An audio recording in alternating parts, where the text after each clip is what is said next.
Bonjour. Et tout d'abord, je voudrais dire que en fait, je ne suis plus ingénieur SNECMA, parce que je suis retraité depuis quelques années. Et donc, je vais essayer de vous faire aussi une petite présentation sur les moyens de récupérer de l'énergie, donc de valoriser les frigories au niveau d'un terminal méthanier de regazéification. Donc, dans le processus de regazéification, comment finalement valoriser les frigories? Alors, d'abord, en générant de l'énergie électrique. Donc, bon, les gens d'Osaka Gas, tout à l'heure, vous ont présenté les deux possibilités.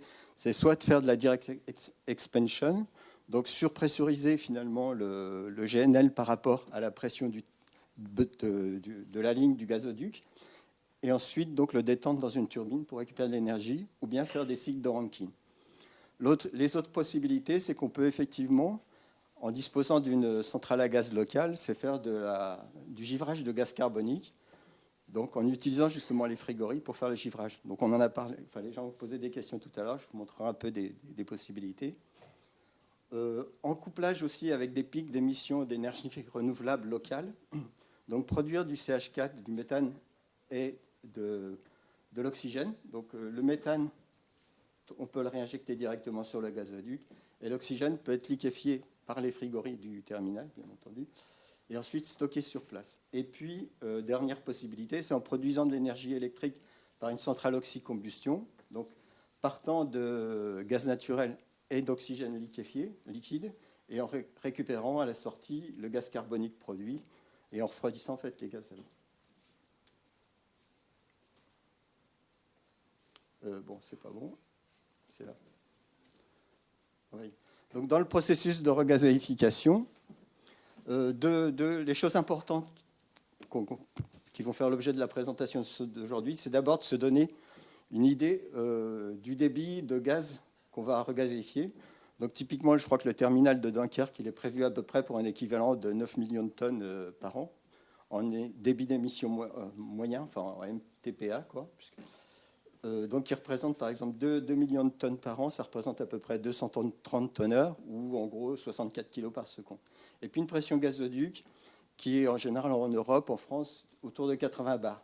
Ça, c'est important parce que finalement, les conditions du gaz naturel qu'on doit mettre dans le gazoduc, elles sont imposées par le gazoduc, c'est-à-dire c'est 80 bars, et c'est la température ambiante, ou minimum 0 degré centigrade. Pour les énergies nécessaires, donc, pour ce cycle-là, il faut à peu près 2 MW pour les pompes, donc pompe basse pression dans le réservoir, pompe haute pression avant les regazéifieurs, les vaporisateurs, et puis à peu près 42 MW thermiques, donc pour ces débits-là. Dans les sources chaudes, les médias, donc soit on utilise des médias ambiants, en Europe principalement c'est des ORV avec de l'eau de mer, ou bien alors il y a certains terminaux, je crois en Inde, qui utilisent des réchauffeurs à air. Et puis, donc, on peut avoir aussi des systèmes de combustion qui vont brûler du gaz, à peu près 1,4%, donc la SCV, Submerged Combustion Vaporizers.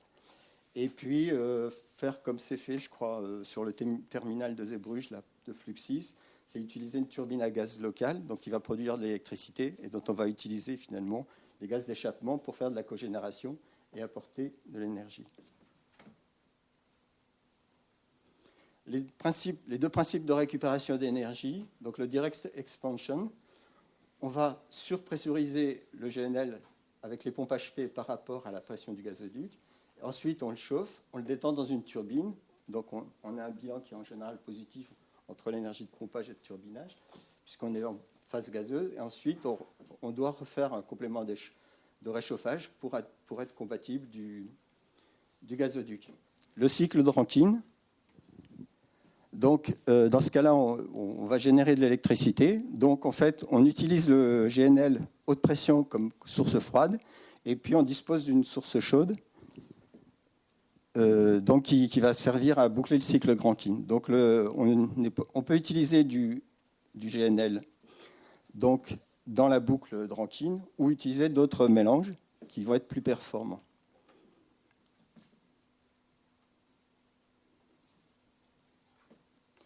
Alors, un cycle direct expansion, donc c'est une solution assez simple, parce que normalement, donc on a juste à surdimensionner les pompes pour faire plus de pression que le gazoduc, et ensuite faire de la détente dans la turbine.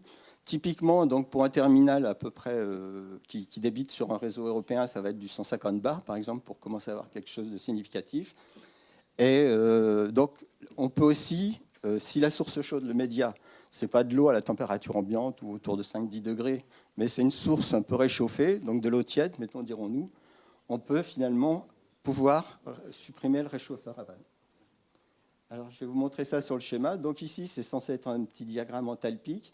Donc, pression et enthalpie en abscisse. Donc, en bleu, vous voyez le cycle de base, c'est-à-dire que les conditions terminales sont ici. Donc, à température ambiante et 80 bars. Et puis, le cycle, donc direct expansion, surpressurise. On va faire une détente. Et ensuite, on va réchauffer pour atteindre ces conditions-là. Bien sûr, donc, si on augmente la pression et la température, puisqu'en fait, on a des isothermes qui sont comme ça, donc, on va pouvoir atteindre ce point-là, principalement en augmentant la température directement, sans complément de réchauffage. La puissance qu'on peut récupérer, donc là, elle est donnée pour un débit de 32 kilosecondes correspondant à un débit moyen d'émission de 1 million de tonnes par an. On voit que pour des pressions assez élevées, comme c'est le cas pour l'Europe, on a des niveaux de récupération qui ne sont pas très élevés.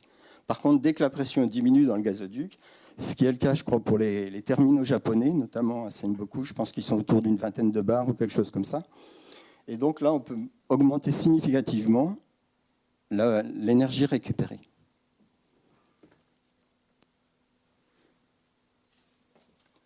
La récupération par cycle de Rankine.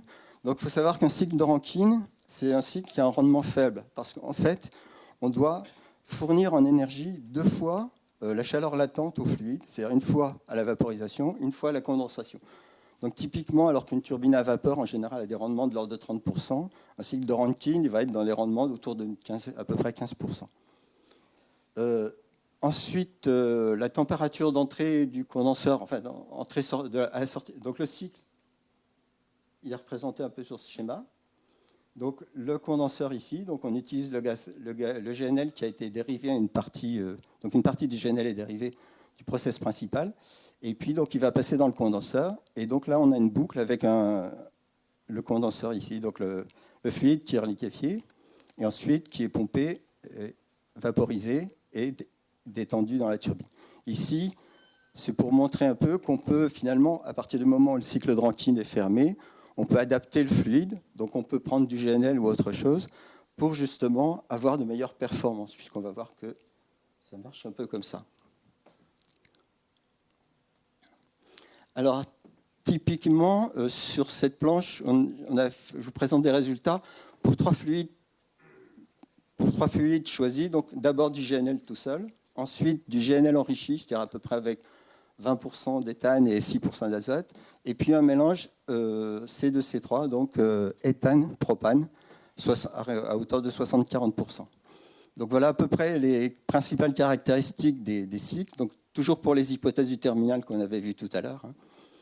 Et les puissances récupérées en mégawatts, donc 1,9, 2,8, 3,1. Donc on s'aperçoit que le GNL seul est finalement pas très performant dans un cycle de Rankine. Il a d'autres avantages, on va le voir après, parce qu'en fait, il ne demande pas beaucoup de modifications au niveau du terminal. Par contre, on aura un niveau de récupération assez faible. Alors, ce qu'on peut dire aussi, c'est que les températures sorties du condenseur, donc on voit qu'on va tourner autour de 190 jusqu'à 220 degrés Kelvin. Donc le gaz naturel qui sort du condenseur avant d'aller dans le regazéifiant. Ensuite, donc, on voyait tout à l'heure un cycle de Rankine donc, qui sera intégré au process. Donc là, on va essayer de minimiser l'impact sur le terminal. C'est-à-dire trouver une solution de cycle de Rankine, finalement, qui fonctionne au GNL et qui va demander un minimum d'investissement. Donc ici, on utilise les regazéifieurs du terminal. Donc ce type de cycle de Rankine, il pourrait fonctionner, par exemple, quand le terminal n'est pas à son maxi d'émission, puisqu'en fait le terminal est dimensionné pour son maxi d'émission, et donc on pourrait mettre en œuvre ce genre de cycle de Rankine quand le terminal n'est pas à son maxi d'émission. Donc on le fait tourner, donc on a le condenseur ici, et ensuite donc on passe de la pompe, ensuite on rejoint bien sûr donc l'émission, on chauffe tout ça avec le moyen qui va bien. Ensuite, on détend dans la turbine, on reliquéfie, on recondense, etc. Voilà la boucle. Donc, un cycle simple qui demande un minimum de modification du terminal, donc qui pourrait même être implanté sur un terminal existant, et qui a quand même une puissance récupérée qui peut être limitée autour d'à peu près 1 à 1,5 MW, donc par débit équivalent à une MTPA. Ensuite, on peut essayer, donc on a vu tout à l'heure que les températures sorties du condenseur, côté Chenel bien sûr, dans le cycle de Rankine sont relativement basses. Donc l'idée, ce serait de mettre plusieurs cycles de Rankine en cascade. Donc notamment ici, donc on avait fait le choix sur un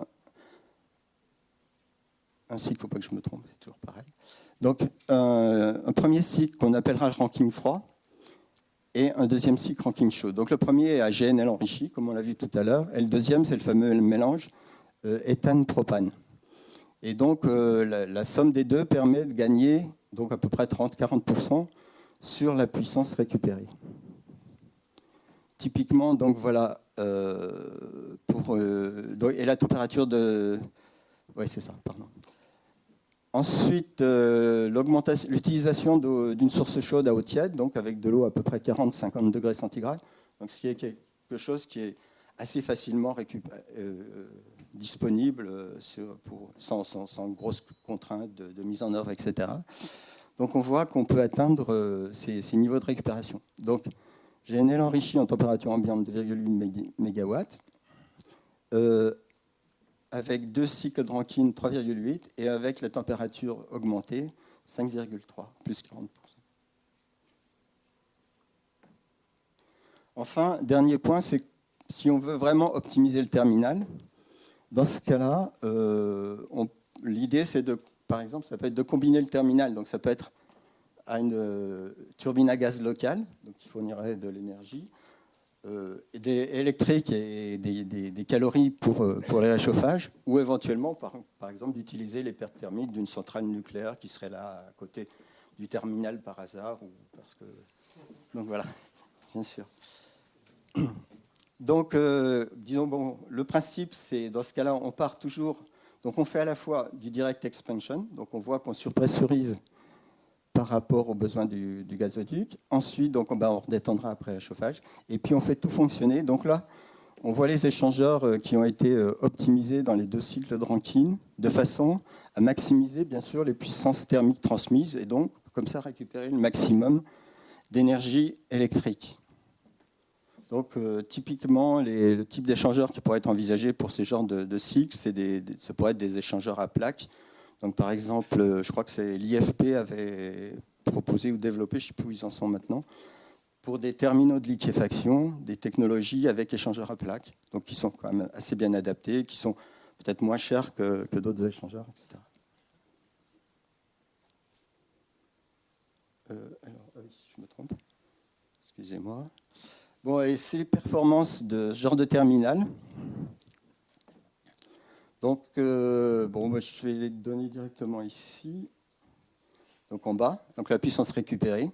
Donc direct expansion 1,5, le Rankine froid 4,7 et le chaud 3,8, soit un total d'à peu près 10 MW pour un débit donc correspondant à 2 millions de tonnes par an émis. Sachant qu'on a pris pour la source chaude de l'eau à 50 degrés. Et donc ce qui ferait un bilan de 5 MW par MTPA, donc il devient intéressant, sachant qu'un terminal, si on veut que ces solutions soient quand même intéressantes, il faut quasiment qu'elles fonctionnent 95 ou 98% du temps, donc que ce soit un fonctionnement quasi permanent au niveau du terminal. Donc il faut bien être calé sur le débit du terminal qui va bien. Et donc je suppose que par exemple pour un terminal qui fait de 9 MW en pointe, l'équiper pour un débit équivalent de 2 MW, ce n'est pas forcément idiot, ou 2 millions de tonnes par an de MTPA, ou 4. Voilà. Donc ça ferait 40% à peu près du débit maxi du terminal. Bon, ça peut les ordres de grandeur, quoi. Voilà, donc ça c'était pour les cycles de récupération. Donc les autres thèmes, la capture du gaz carbonique. Donc on reste dans une hypothèse où le terminal est combiné, enfin le terminal dispose d'une centrale à gaz locale. donc qui finalement émet du gaz carbonique dans les gaz d'échappement. Donc le pourcentage de gaz carbonique est à peu près de 5% dans les gaz d'échappement. Donc pour le récupérer, pour le givrer, il va falloir abaisser cette température à 150 degrés à peu près. Alors, pourquoi on va le givrer? Parce que finalement, les gaz d'échappement, pour avoir le maximum de performance de la turbine, il faut sortir à la pression atmosphérique. Donc, on ne pourra pas faire de gaz, en refroidissant, on ne pourra pas faire de gaz carbonique liquide, puisque je crois que le point triple est à peu près à 5 ou 7 bars, je ne sais plus exactement. Donc, on va se retrouver avec du gaz carbonique givré. Voilà. Donc, voilà un peu le schéma de principe. Alors, on va partir du givrage. Donc, ici, on suppose un terminal où il y a finalement du gaz naturel liquéfié, et puis une boucle de Rankine, par exemple, donc, qui émet du fluide froid. Et donc, avec ça, donc il y a deux postes en fait, qui vont fonctionner en tandem.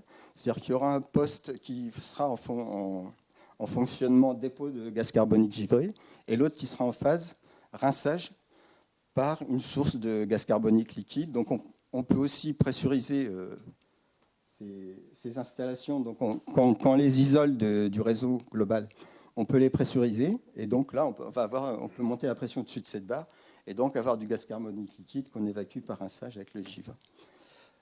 Au niveau donc de la récupération des gaz chauds de la turbine, donc on passe par une phase de quenching, donc de refroidissement avec de l'injection d'eau. Ensuite, on récupère toute l'eau, donc qui pourra servir comme eau chaude pour des tas d'autres choses.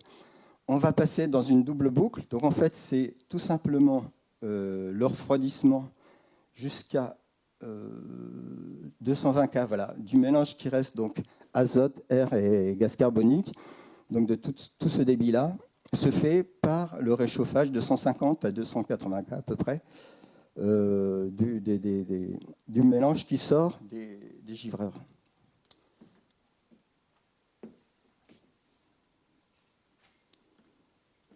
Donc le bilan énergétique pour ce type de givrage.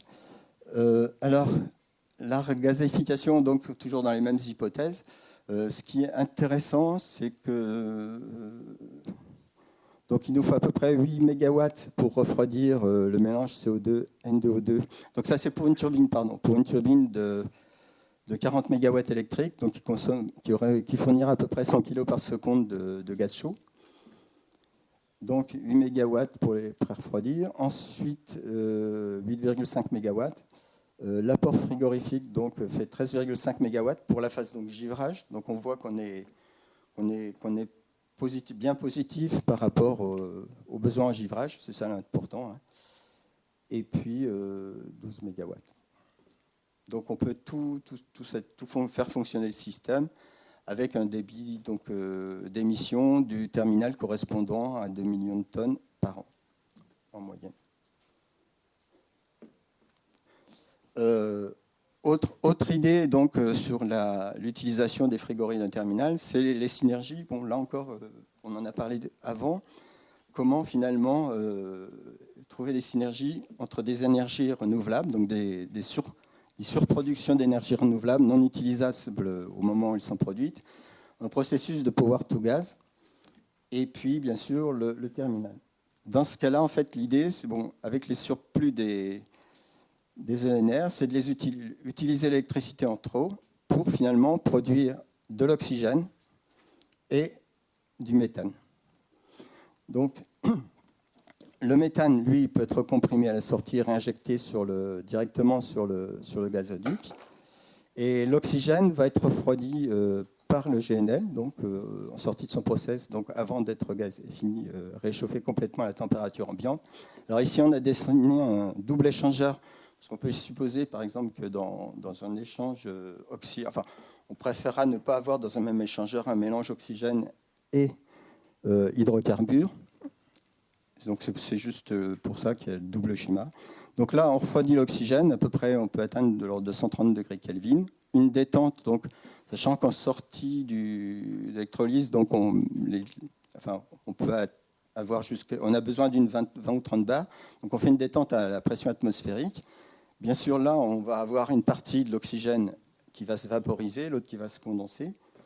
à peu près 70-80% de condensat et 20%, 20-30% qui restent. Donc on va recycler par un compresseur pour le remettre dans la boucle. Et ensuite, donc l'oxygène basse pression liquide, hop, on va le transférer dans un réservoir de stockage sur place. Donc on voit ici que finalement, notre terminal il commence à se complexifier un petit peu, puisqu'on lui adjoint un réservoir de stockage de gaz carbonique liquide, un réservoir de stockage, ou enfin des réservoirs de stockage d'oxygène liquide. Alors, l'intérêt de ce genre de solution, c'est qu'après, finalement, on va pouvoir faire de l'oxycombustion zéro émission et surtout sans avoir besoin de faire fonctionner, d'utiliser quoi que ce soit comme frigo au niveau du terminal. Voilà, donc ça c'est le dernier schéma. Donc la centrale gaz naturel, oxygène liquide avec capture du CO2. Alors là c'est un petit schéma. Donc on passe par un générateur de vapeur. Donc en fait on va brûler du méthane qui auront été réchauffés, enfin méthane et oxygène liquide réchauffé, donc ramené à la température ambiante, qu'on va brûler et refroidir à l'eau. Et donc on va avoir un générateur de vapeur qui va entraîner une turbine, donc qui peut être une turbine à vapeur conventionnelle. Et puis ensuite, la même chose. Donc, comme on a surtout dans ces gaz-là, on n'a plus que de l'eau et du gaz carbonique. Donc, on refroidit fortement à l'eau pour condenser toute la vapeur d'eau des gaz. Et il ne nous reste que du gaz carbonique. Donc, il y a quand même un gaz dense, enfin assez dense par rapport à de l'eau ou des choses comme ça. Donc, ils sont assez facilement compressibles. Enfin, on ne va pas consommer énormément d'énergie. Et puis, sur cette boucle, donc on a une boucle de thermodynamique ici, donc avec un turbo-expandeur, donc de fluide qui à définir, donc qui va servir à refroidir finalement dans l'autre sens d'ailleurs, donc qui refroidit qui lui permet de liquéfier le gaz carbonique pressurisé. Donc voilà la boucle. Donc en fait on le refroidit une première fois avec l'oxygène, une deuxième fois ensuite avec le GNL. Ensuite, donc on le passe. Non, c'est ça. Je tourne dans l'autre sens, pardon. Donc on le pompe, on va le chauffer ici. On va commencer donc l'utiliser pour condenser le gaz carbonique. Ensuite le vaporiser avec de l'eau et puis de l'eau chaude. Et puis après le détendre dans le turbo-expandeur pour avoir une boucle et pour faire un peu de récupération d'énergie. Voilà, donc le bilan énergétique, donc on a un rendement, bon, la turbine n'est pas très, très bon, puisque comme je vous le disais tout à l'heure, on est à peu près dans le cadre d'un rendement de turbine à vapeur, donc ce n'est pas une turbine à gaz. Par contre, on fait du zéro émission de gaz carbonique, pardon. Excusez-moi. Donc, par exemple, pour une turbine de 50 MW électrique, donc on va avoir consommé à peu près 3,3 kS de gaz. Et on aura besoin de 13,2 kS d'oxygène, 33 kS d'eau, pour atteindre une température d'à peu près 700 degrés centigrades, donc qui est tout à fait tranquille pour une turbine. Donc le bilan frigorifique donc, montre que pour le débit de CO2, il faut 4,3 MW. Et que donc le réchauffage du GNL, du LOX, on peut apporter 7,3 MW de frigorie, donc ce qui permet de finalement de faire le transfert et donc de boucler le cycle sans avoir besoin même de faire appel aux frigories du terminal. Et donc le système peut fonctionner de façon autonome, ça veut dire qu'une fois qu'on a le réservoir d'oxygène liquide et du GNL au niveau du terminal, on peut faire tourner une boucle de récupération de gaz carbonique, donc on réinjecterait sur le réservoir de gaz carbonique une fois liquéfié, et donc de façon autonome, c'est-à-dire par exemple pendant les pointes de demande d'électricité, donc ne plus avoir besoin de brûler, enfin au moins pour cette part-là bien sûr, parce que ce sera toujours des parts quand même qui seront relativement, au départ au moins marginales par rapport aux besoins global français d'énergie électrique. Voilà, j'en ai terminé. Donc juste pour une petite conclusion. Donc le bilan pour valoriser les frigories en regazéification, on peut produire de l'électricité localement, donc par des cycles donc thermodynamiques, direct expansion ou des cycles de Rankine. Et c'est sans émission de gaz carbonique, bien sûr, donc avec des débits qui peuvent aller jusqu'à, enfin des puissances générées qui peuvent être autour de 5 MW par MTPA. Et une information, c'est une estimation du CAPEX qu'on avait fait sur ces boucles de récupération, c'est de l'ordre de 2 millions d'euros par mégawatt. Donc on a une rentabilisation qui peut arriver à peu près sur 7 ans, je crois, c'était en prenant à peu près 50 euros du mégawatt, c'est ça, électrique. Je crois que c'est quelque chose comme ça. Du mégawattheure, oui. Donc à peu près. Voilà. Sachant que ces 2 millions d'euros, ça représente à peu près le coût de l'éolien offshore. Hein, je crois que c'est à peu près les mêmes ordres de grandeur. Ensuite, en combinaison avec des pics de production d'ENR locaux, donc je crois qu'il y a pas mal d'éoliennes sur le bord de la côte. Il y a aussi des projets offshore pour faire des ENR. Donc typiquement, vers venir par exemple à Dunkerque, enfin pour ne citer que Dunkerque, l'énergie électrique qui arrive en surplus, et puis en profiter dans ce cas-là de faire du power to gas. Et on a, si on se met un réservoir d'oxygène liquide, un réservoir de gaz carbonique liquide, on peut faire du stockage sur place. Donc c'est quand même une option assez intéressante. Et le terminal, lui, n'est plus que producteur de gaz. Il devient finalement un stockage, enfin une espèce de buffer énergétique pour récupérer les ENR quand elles sont excédentaires. Voilà, c'est un peu l'idée. Et tout ça, donc, à zéro émission de gaz carbonique. Voilà. Maintenant, si ça vous intéresse, n'hésitez pas. Et merci beaucoup de votre attention.